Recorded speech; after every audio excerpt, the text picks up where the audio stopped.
곧 예배가 시작됩니다. 온라인으로 하나님께 드리는 예배에 정성을 다해 임해 주시기 바랍니다. 온 가족이 함께 모여 거룩하게 예배를 드립니다. 부모가 아이들의 훌륭한 영적 교사 역할을 하시길 바랍니다. 단정한 복장으로 예배를 드립니다.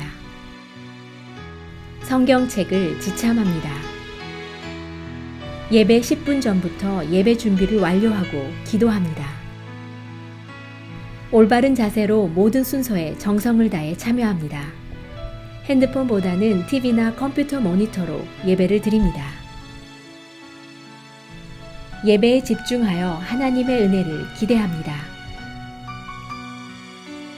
헌금은 정성껏 준비해서 우편으로 보내시거나 직접 교회 사무실 헌금함에 봉헌합니다.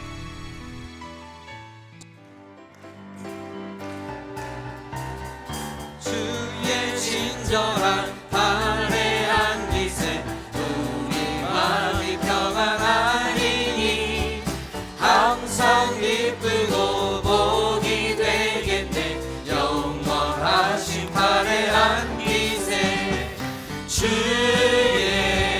발에 그 크신 발에 안기세 주의 발에 영원하신 발에 안기세 날이 갈수록 주의 사랑이 두루 광명하게 비치고 전성 가는 길 편히 가리니 영원하신 발에 안기세 주의 발에 주의 발에 그 크신 발에 안기세 주의 발에 영원하신 발에 안기세 주의 보좌로 나아갈 때에 기뻐 찬미 소리 외치고 겁과 두려움 없어지리니 영원하신 발에 안기세 주의 발에 그 크신 발에 안기세 주의 발에 영원하신 주의 발에 안기세 주의 발에 그 크신 발에 안기세 주의 발에 우리 한번 고백합시다. 주의 발에 크신 발에 주의 발에 그 크신 발에 안기세 주의 발에 영원하신 발에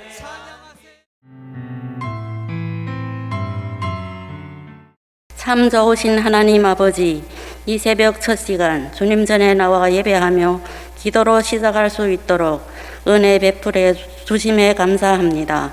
이 시간 성령께서 우리들 가운데 임재하셔서 우리들이 예배를 받아주시고 우리 기도에 응답해 주시기를 원합니다. 사랑의 하나님, 오늘 부름받은 주님의 성도로서의 사명을 다하지 못한 저희들의 허물을 고백하며 회개합니다. 용서하여 주시고 우리들로 하여금 세상적인 것에 물들지 아니하고 오직 말씀과 묵상, 기도를 통해 주님의 십자가의 은혜와 사랑을 깨닫고 더 깊은 신앙과 믿음의 자리로 나아가도록 인도하여 주시옵소서.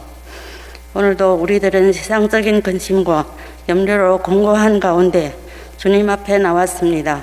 이 새벽 기도를 통해 자비와 긍휼, 치유의 하나님께서 구원의 빛으로 우리의 근심과 염려를 기쁨과 소망으로 바꾸어 주옵소서. 사랑의 주님, 믿는 것이 참 행복한 우리 교회 2021년 모든 사역들이 은혜롭게 잘 진행되며 특별히 11월에 있을 세계 선교대회가 주님의 은혜 가운데 진행되는 모든 과정에 함께 하셔서 성공적으로 마칠 수 있도록 그리하여 오직 하나님께 영광 올려드리는 축제가 되도록 인도하여 주시기를 간절히 기도합니다. 하나님 이 말씀은 우리의 생명이요 빛이 되심을 믿습니다. 오늘 말씀을 전하는 노희근 목사님과 함께 하셔서 은혜가 충만케 하시고 전하는 말씀이 듣는 우리들의 영의 귀도 열어주시고 빈 심령을 채워주셔서 온전한 믿음과 하늘의 소망을 가지고 말씀으로 승리하는 하루를 살아갈 수 있도록 축복하여 주시옵소서. 이 모든 말씀은 우리 주 예수 그리스도 이름으로 기도합니다. 아멘.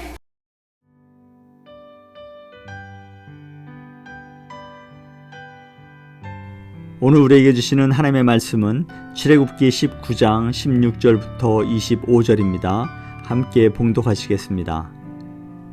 셋째 날 아침에 우레와 번개와 빽빽한 구름이 산 위에 있고 나팔 소리가 매우 크게 들리니 진중에 있는 모든 백성이 다 떨더라. 모세가 하나님을 맞으려고 백성을 거느리고 진에서 나오매 그들이 산 길쓰기에 서 있는데 시내산의 연기가 자욱하니 여호와께서 불 가운데서 거기에 강림하심이라. 그 연기가 옹기가마 연기같이 떠오르고 온 산이 크게 진동하며 나팔 소리가 점점 커질 때에 모세가 말한즉 하나님의 음성으로 대답하시더라. 여호와께서 시내산 곧 그 산 꼭대기에 강림하시고 모세를 그리로 부르시니 모세가 올라가매 여호와께서 모세에게 이르시되 내려가서 백성을 경고하라. 백성이 밀고 들어와 나 여호와에게로 와서 보려고 하다가 많이 죽을까 하노라. 또 여호와에게 가까이 하는 제사장들에게 그 몸을 성결히 하게 하라. 나 여호와가 그들을 칠까 하노라. 모세가 여호와께 아뢰되 주께서 우리에게 명령하여 이르시기를 산 주위에 경계를 세워 산을 거룩하게 하라 하셨사온즉 백성이 시내산에 오르지 못하리이다. 여호와께서 그에게 이르시되 가라. 너는 내려가서 아론과 함께 올라오고 제사장들과 백성에게는 경계를 넘어 나 여호와에게로 올라오지 못하게 하라. 내가 그들을 칠까 하노라. 모세가 백성에게 내려가서 그들에게 알리니라. 아멘. 오늘 우리에게 주신 하나님의 말씀은 출애굽기 19장 16절부터 25절의 말씀입니다. 출애굽기의 말씀을 우리가 묵상하면서 이스라엘 민족들이 여러 우여곡절 속에 하나님의 인도하심으로 출애굽을 하게 됩니다.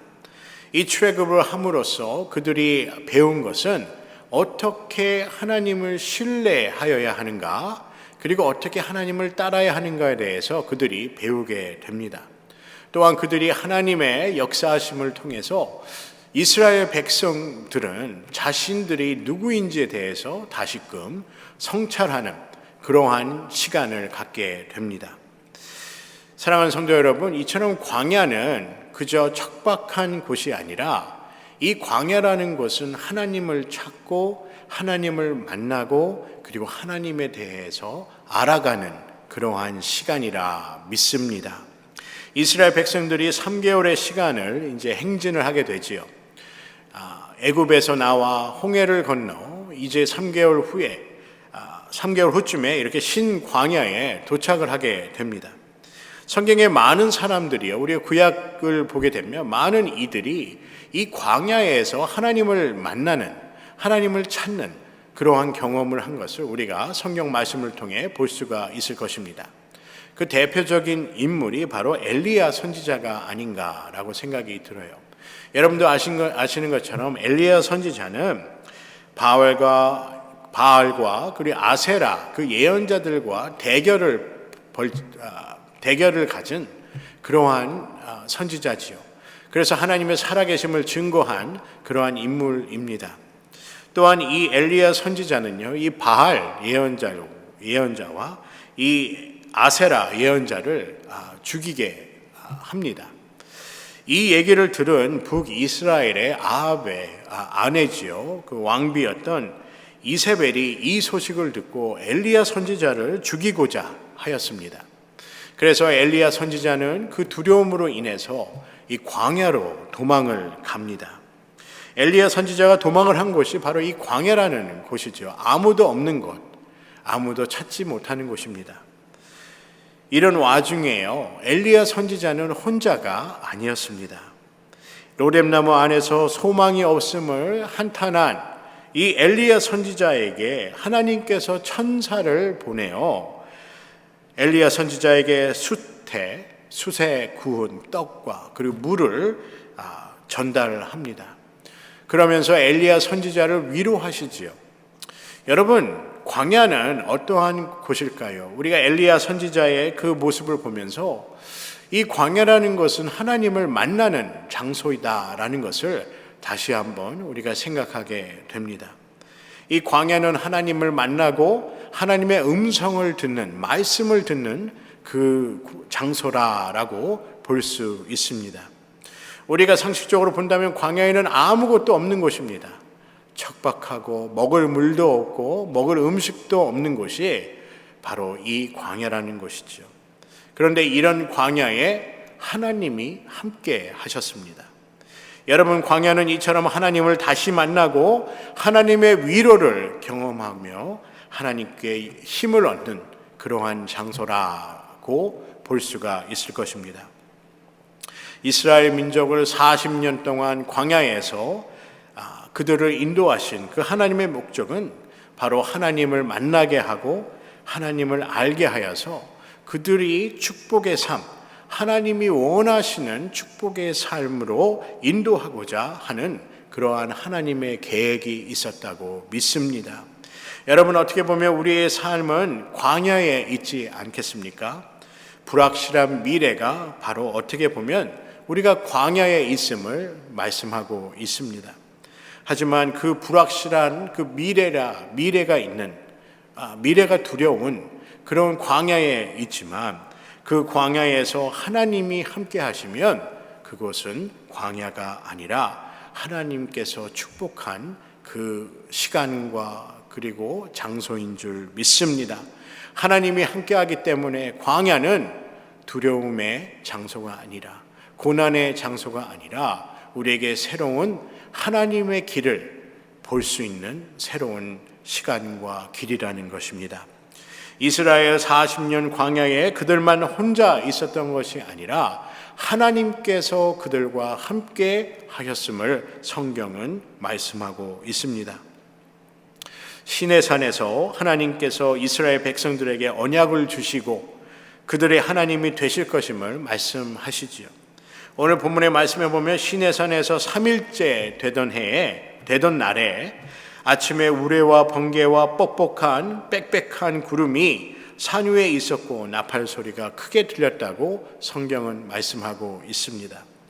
제가 예수 믿기 전에 중학교 1학년이 되기 전일 거예요. 제가 초등학교 6학년 때 제가 처음으로 하나님의 음성을 들은 적이 있습니다. 제가 꿈에서 하나님의 음성을 들은 적이 있는데 제가 시간상 간략하게 말씀을 드리도록 하겠습니다. 제가 그 꿈을 꾸는 가운데 하나님의 음성을 듣게 되었어요. 그 음성이 지금도 기억나는 것이 무릎 꿇어 기도하다라고 그렇게 말씀하셨습니다. 그런데 그 음성이요 상당히 존엄하면서 이 나팔 소리와 같이 웅장하며 또한 클리어하게 아주 그 말씀이 정확하게 잘 들렸습니다. 제가 잠을 자다 얼마나 놀랐는지 모릅니다. 무릎 꿇어 기도하라라는 그 음성을 제가 제 평생에 그런 음성을 들어본 적이 없는 것 같아요. 그 후에도 제가 교회를 다니지 않고 예수를 믿지 않았지요. 그리고 그 일이 있은 이후로 3년 후에 제가 미국에 오게 되었는데 미국에 와서야 신앙생활을 하게 되었습니다. 어떻게 보면 미국이라는 곳이 광야와 같은 곳이지요. 아무도 없는 그 땅에 미국에 와서 하나님을 만나게 된 것입니다. 저에게는 미국이라는 곳이 어떻게 보면 광야와 같은 장소였다라고 생각이 듭니다. 근데 그 음성을요, 그때 제가 꿈을 꾸면서 들은 그 무릎 꿇어 기도하라라는 그 음성을 아직도 잊을 수가 없습니다. 제가 이 말씀을 드리는 이유는 오늘 본문의 말씀에 보니까요, 16절에 진중에 있는 모든 백성들이 떨고 있었다라고 말씀합니다. 그때 나팔 소리와 같은 그 소리가 들렸다라고 성경은 말씀하고 있지요. 그때 모든 백성들이 그 나팔 소리를 듣고 나팔 소리와 같은 그 소리를 듣고 떨게 되었다라고 말씀합니다. 그래서 이 말씀을 보면서 그때 그 생각이 나게 되었습니다. 그리고 모세가 하나님을 맞으러 백성을 거느리고 이 진에서 이렇게 나오고 이스라엘 백성들은 산기슭에 서 있게 됩니다. 하나님께서 시내산에서 연기가 자욱한 가운데 이 불 가운데로 강림하셨다고 성경은 말씀하고 있지요. 또한 오늘 본문 말씀에 보면 연기가 옹기가마 연기같이 떠오르고 온 산이 크게 진동하였다라고 말씀하고 있습니다. 오늘 19절의 말씀에 보면요, 나팔 소리가 점점 커질 때에 모세가 말하였더니 하나님께서 직접 모세에게 말씀하십니다. 여기에 나팔 소리는 이스라엘 백성들이 부른 그러한 나팔 소리가 아닙니다. 하늘에서 들리는 나팔 소리라라고 성경은 말씀하고 있지요. 이 나팔 그 소리는요, 이 종말에 얘기한 종말론의 그 요한계시록의 그 8장 2절의 말씀과 흡사합니다. 요한계시록 8장 2절의 말씀에 보면 내가 봄에 하나님 앞에 7 천사가 서 있어 7 나팔을 받았더라 라고 되어 있어요. 천사들이 하나님 앞에 서서 7 천사가 무엇을 받게 되죠? 바로 7 나팔을 받게 됩니다. 이 7 나팔은 종말에 하나님께서 심판하시는 그 7 나팔을 명시하고 있습니다. 하나님의 계시와 종말을 말씀하고 있다는 것입니다. 그래서 출애굽기 나팔 소리는 하나님이 이 땅에 오실 때의 모습을 설명하고 있다고 우리가 볼 수 있을 것입니다. 그래서 20절에 여호와께서 시내산 곧 그 산 꼭대기에 강림하시고 모세를 그리로 부르시니 모세가 올라가매라고 말씀하고 있습니다. 하나님의 강림을 하시고 모세만 이렇게 부르게 되지요. 하나님은 거룩하셔서 백성들이 하나님을 보면 죽을까 염려하여 모세가 대신하여 하나님의 말씀을 전하게 됩니다. 오늘 22절의 말씀에 보면 또 여호와에게 가까이 하는 제사장들에게 그 몸을 성결히 하게 하라. 나 여호와가 그들을 칠까 하노라 라고 말씀하고 있습니다. 여기서 성결하게라는 의미는 consecrate이라는 단어예요. 이 단어를 보면요, 헌신하다, 내 삶을 바치다라는 뜻으로 사용이 되고 있습니다. 우리가 일반적으로 생각하는 성결하다라는 그 의미는 몸을 정결케 하다라는, 거룩케 하다라는 의미도 있지만 한편으로는요, 우리의 삶을, 우리의 모든 것을 하나님께 바치다라는 의미로 이처럼 우리의 몸을 성결하게 하다라는 그 의미로 사용이 된다는 것입니다. 다시 말씀드리면 하나님 앞에 성결하게 된다는 의미는 나의 삶을 온전히 드리는 삶, 그리고 하나님께 나의 삶을 온전히 드리는 그 삶이 바로 이 성결한 삶이라 할 수 있다는 것입니다. 여러분과 저의 삶은 하나님께 온전히 드려 성결한 신앙의 여정이 되기를, 하나님 보시기에 거룩한 삶이 될 수 있기를 주님의 이름으로 간절히 소원합니다.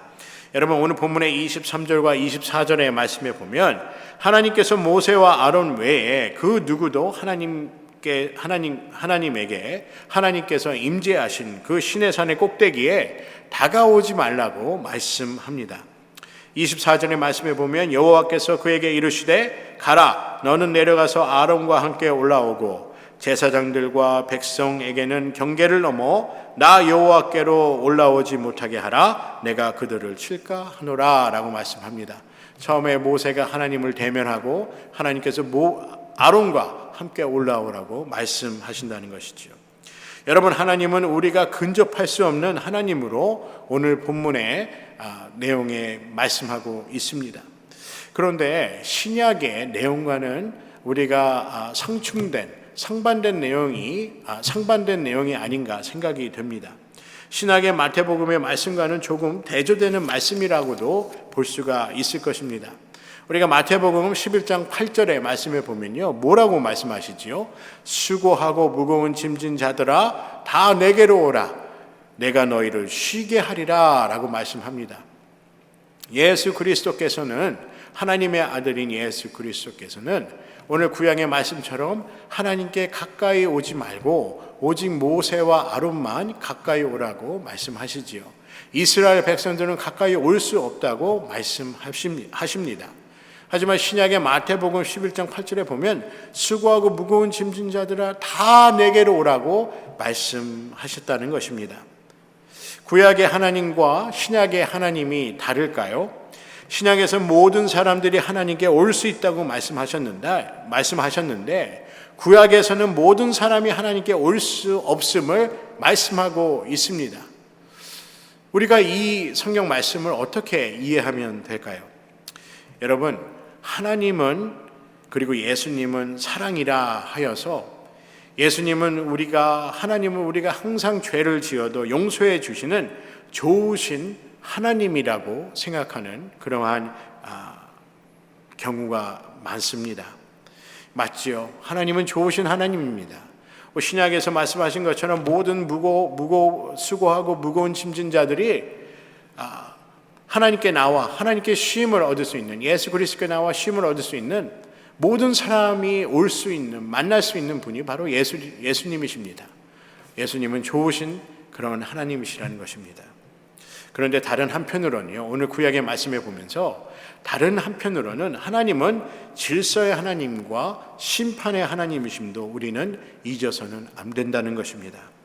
내가 잘못하고 내가 하나님께 죄를 짓고 그리고 사람들에게 죄를 지어도 회개하면 용서받을 수 있기 때문에 죄를 마음껏 지어도 상관이 없다는 그런 착각을 할 때가 많습니다. 왜냐하면 하나님은 좋으신 하나님이시기 때문이죠.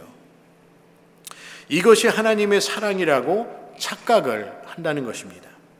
하나님은 우리를 사랑하시기 때문에 우리는 더욱 하나님의 말씀을 청종하고 말씀을 따라야 합니다. 여러분, 우리와 가까운 사람 그리고 우리가 사랑하는 사람이 있다면 어떻게 해야 될까요? 더욱 예의를 지켜야 됩니다. 더욱 서로를 배려를 해야 돼요. 상대방이 상처를 받지 않도록 더욱 노력을 해야 됩니다. 그것이 어떻게 보면 부부 관계라고 볼 수가 있을 것입니다. 부부가 서로 가깝게 있다 하여서 마음대로 행동하는 것이 아니라 부부가 사랑하고 가깝기 때문에 더욱더 예의를 지키고 서로를 배려하는 것과 같다는 것입니다.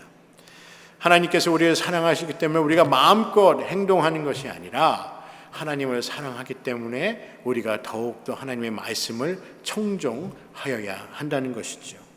그래서 구약의 그 말씀을 보면 구약의 하나님은 바로 질서의 하나님이심도 우리가 깨달아야 한다는 것입니다. 하나님은 사랑의 하나님이시기도 하지만 공의의 하나님이시며 심판의 하나님이시고 질서의 하나님이심도 우리가 명심하여야 합니다. 여러분, 목자는 쉴만한 물가로만 인도하는 역할을 갖고 있지 않습니다. 목자는 때로는 훈육하고 가르치고 훈계하는 그러한 역할도 함께 갖고 있습니다.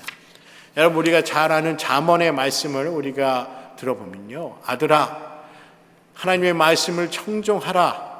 이것이 너의 뭐라고 말씀하시죠? 너에게 하나님께서 하시는 훈육, 하나님께서 하시는 훈계라고 말씀하십니다.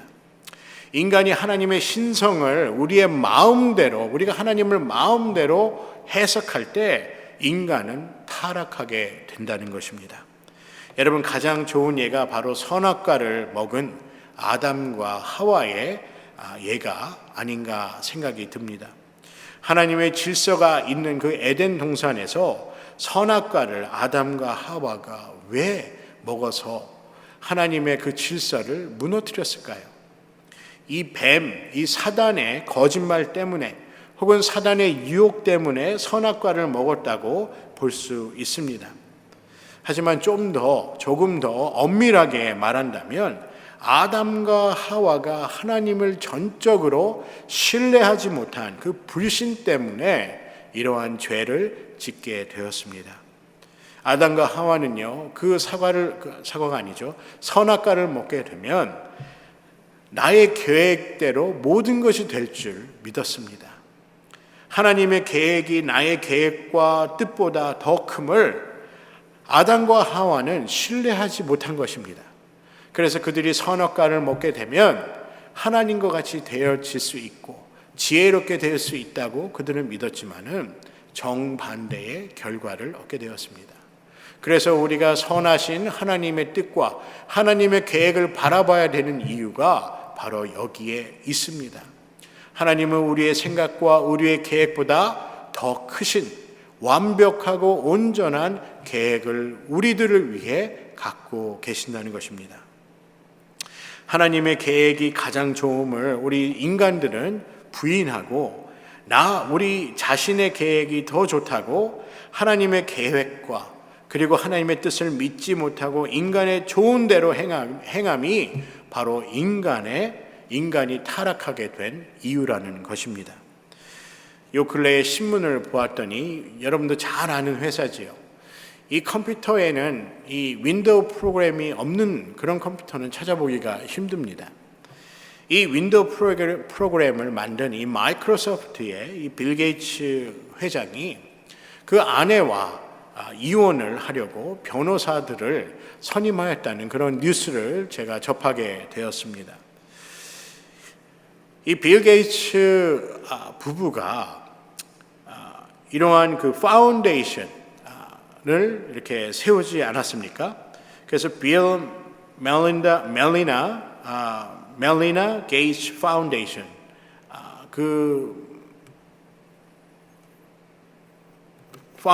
파운데이션을 설립을 하여서 자기의 재산을 다 사회에 환원하겠다라고 이렇게 약속을 하였지요. 그 비영리 단체를 만들어서 이렇게 사회에 자신의 재산을 환원하겠다라고 하였습니다. 이 사람들이 모두 칭송을 하였는데 내부적인 그 부분을 보았더니 그렇지 않았다는 것입니다. 이 겉보기와 달랐다는 것이죠. 인간은 인간의 뜻대로 행할 때, 인간이 계획을 세우고 인간의 뜻대로 행할 때 인간은 타락하게 되어 있습니다.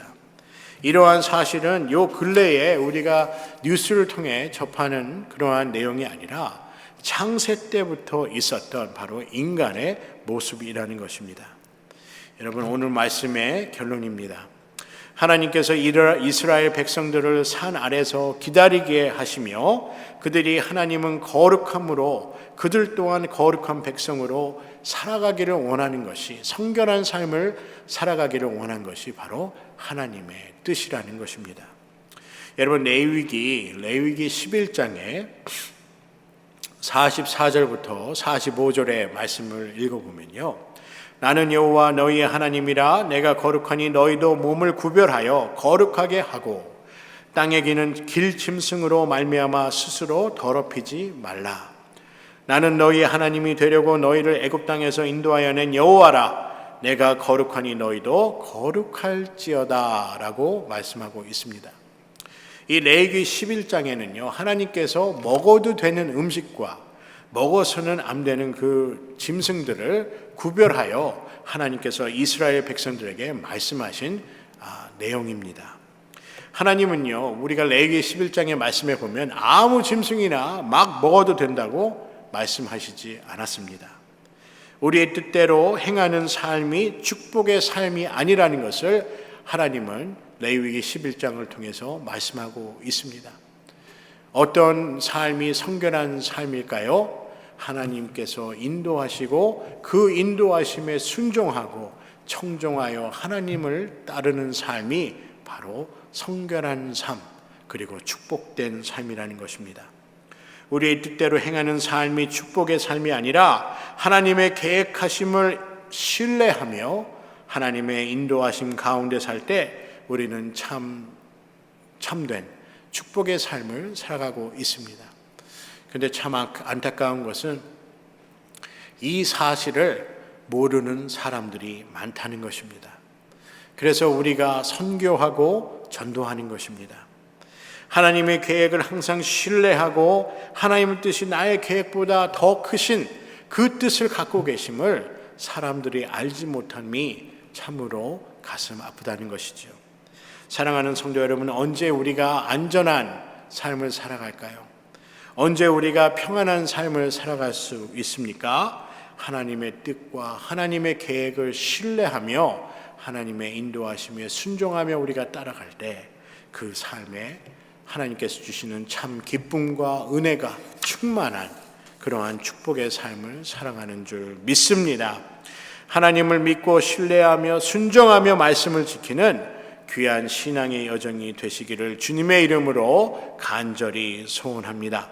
이스라엘 백성에게 광야는 하나님만 믿고 따라가야 하는 그런 곳이었습니다. 여러분, 축복이 무엇인가를, 우리의 삶의 참 기쁨이 무엇이고 우리의 삶의 참 평안을 어떻게 이룰 수 있는지를 우리가 출애굽기를 통해 다시 한번 배울 수 있습니다. 하나님만 바라보며 사는 삶, 전적으로 하나님께 모든 것을 의지하고 그리고 하나님을 전적으로 신뢰하며 사는 삶이 참 축복의 삶인 줄 믿습니다. 우리의 삶이 광야 같은, 광야를 지나는 그러한 삶의 순간일지 몰라도 그 가운데서도 하나님은 우리와 함께 하시고 하나님께서 우리에게 길을 보여주시며 우리에게 그 길로 하나님이 계획하신, 그리고 하나님께서 갖고 계신 그 뜻을 이루기 위한 그 길로 우리를 인도하심을 믿으시고 하나님께 감사하며 순종의 삶으로 그 길을 나아가기를 주님의 이름으로 간절히 소원합니다.